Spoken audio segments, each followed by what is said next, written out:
Hola a todos, vamos a comenzar un nuevo comentario crítico, en este caso producido por el ínclito Mario Vargas Llosa, un título muy sugerente que espero que te interese. ¿Por qué la literatura? Lee el texto tranquilamente, respeta el hecho de que esté organizado por párrafos, es una ventaja que en selectividad pocas veces ocurre. Recuerda que cada párrafo tiene un mensaje diferente, así que léelo y subraya lo que consideres esencial. Más adelante te daré yo mi propuesta.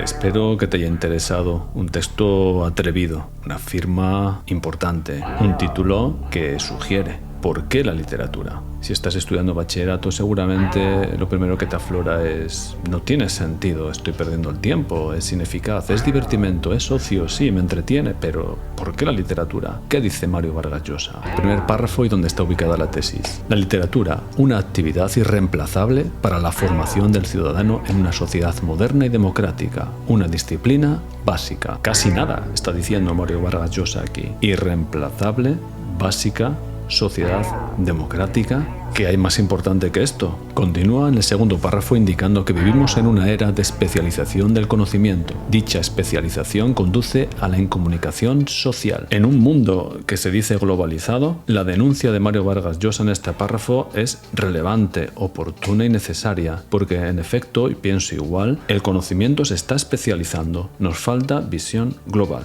Y eso te lo da la literatura. En el párrafo 3 nos habla de autores como Cervantes, como Shakespeare, Dante, Tolstoy. Gracias a ellos podemos entendernos y sentirnos formando parte de algo general, la humanidad. Último párrafo, se pregunta qué y cómo somos en nuestra integridad humana, un conocimiento totalizador. Se atreve a argumentar que en efecto la literatura es diversión, en efecto la literatura es ocio, pero hay algo mucho más importante que subyace detrás de cada línea, de cada página. Y hablamos de literatura en general, hablamos de poesía, hablamos de teatro, hablamos de novela, hablamos de todo aquello que un autor consciente, porque la escritura es consciente, quiere comunicarnos, más allá de fronteras espaciales o temporales. Es el momento de abordar el resumen. Recuerda que bajo el objetivo sustantivo de brevedad, 4 claves que tenemos que sostener aquí. Por un lado, la fluidez, la cohesión, la precisión y la sencillez. Te aporto elementos subrayados, pero es un apoyo pedagógico que yo utilizo. Es el momento de abordar ya lo que es el comentario crítico como tal. Recuerda que está organizado, estructurado en 3 párrafos. El primer párrafo es el planteamiento que responde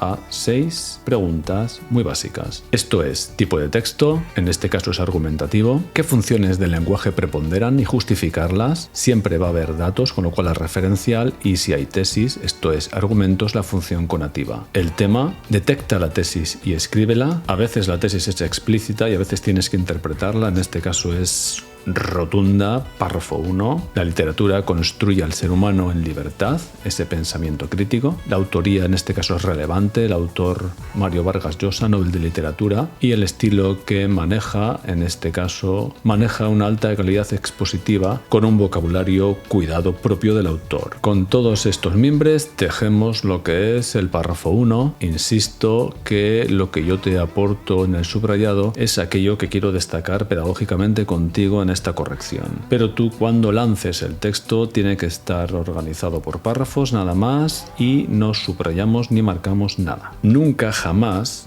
escribimos que es el párrafo 1. Yo te lo pongo para aclararte que estamos trabajando. El párrafo 2 es el cuerpo central del comentario crítico. Bebe de claves argumentales que tienes que desarrollar en base a 3 estrategias. Primera, coherencia con el texto que hemos leído de Mario Vargas Llosa. Segunda, originalidad. Tienen que ser ideas novedosas, no puedes parafrasear el texto. 3, solvencia. Esto es, que logres con estas claves generar un texto que se pueda extender sin repetirte, con fluidez, en por lo menos 15 líneas. Además, tienes que ubicarte a favor o en contra de la tesis del texto. Procedo a justificar mis 3 propuestas, 3 claves, que en mi caso voy a ser capaz de organizar entre sí, tejiendo un resultado coherente, fluido y que espero te interese. Y lo voy a hacer de manera espontánea, no leyendo un texto, para demostrarte que la clave es una herramienta que te ayuda a generar un texto. Esto que voy a hacer yo ahora es lo que tú tienes que hacer cuando escribas cada clave, ser ser capaz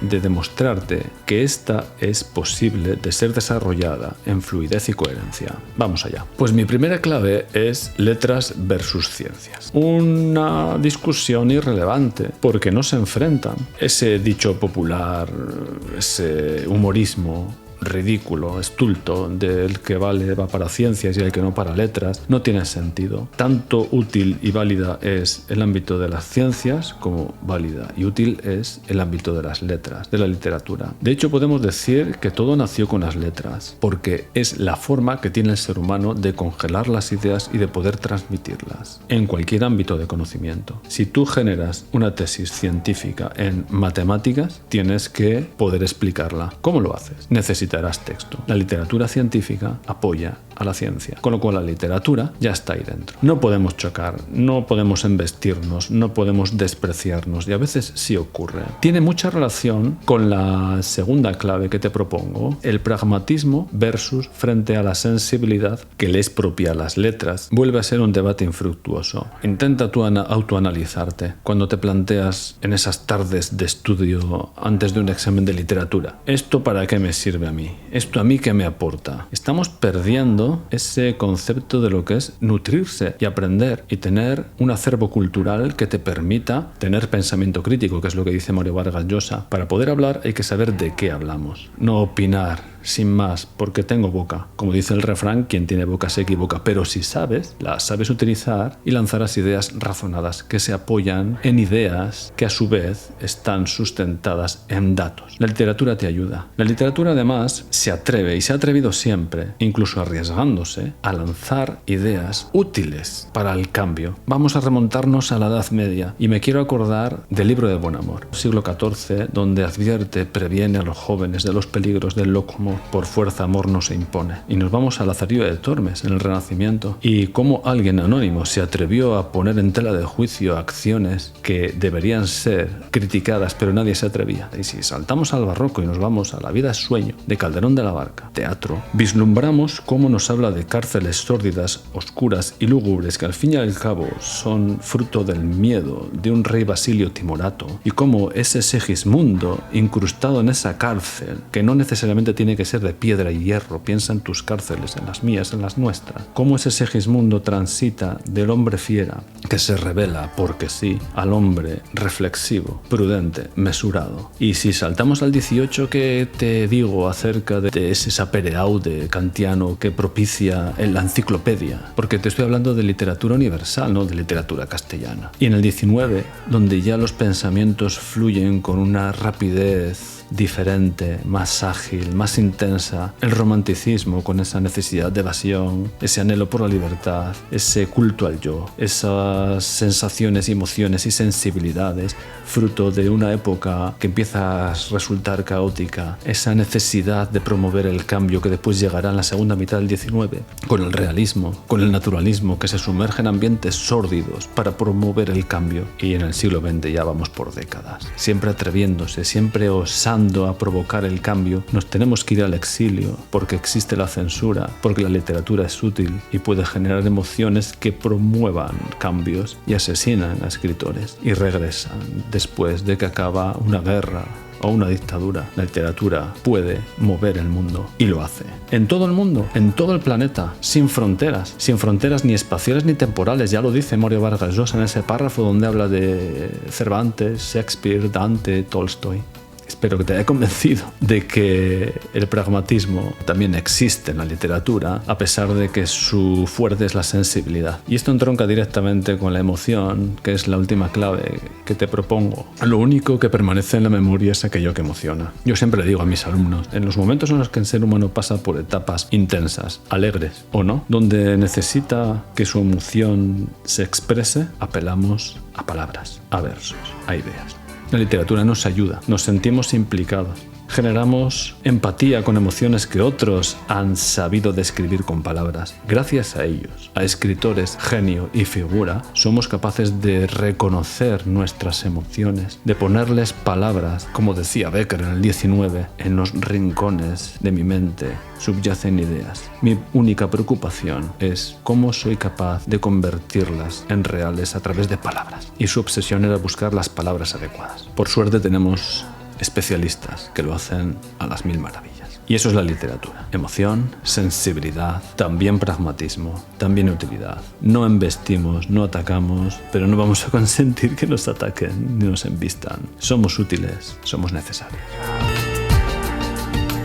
La propuesta textual te la proyecto ahora, pero antes permíteme que te presente algunas opiniones acerca de qué es la literatura para insignes personajes como puedan ser Sir Francis Bacon. Con algunos libros son probados, otros devorados, poquísimos, masticados y digeridos. O Heinrich Heine, allí donde se queman los libros se acaba por quemar a los hombres. Lee estas reflexiones para que veas cómo la humanidad, sin fronteras y sin épocas, siempre ha buscado preservar la literatura en su forma física más reconocible, que son los libros. La propuesta que te voy a dar en el párrafo 2 es la siguiente.